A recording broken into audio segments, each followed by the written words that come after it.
ஆண்டாள் கல்யாண கும்மி. ஆண்டாள் கல்யாண காட்சியை காணவே அந்தணர் பலரும் வந்தார்.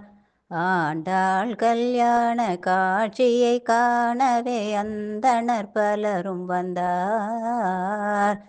ஆசையுடன் பல தேசங்கள் வாழ்ந்திடும் அரசரும் பார்க்க வந்தார்.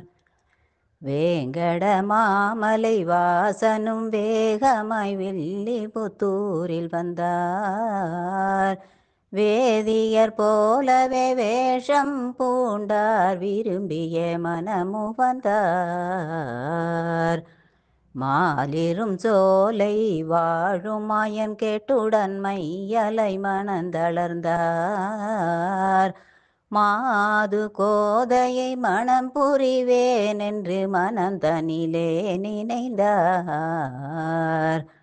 திருத்தங்கலப்பன் கேட்டுடன் கோதை மேல் தீராமையல் கொண்டார். தேவி கோதையை திருமணம் செய்வேன் என்று திருவுளம் தனில் நினைந்தார். வாடி அறிந்த பூவை சூடி மகிழ்ந்த அந்த வடபத்ரரை நினைந்தார்.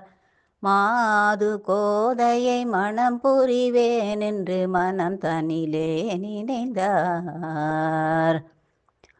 வாடி அறிந்த பூவை சூடி மகிழ்ந்த அந்த வடபத்ரரை நினைந்தார்.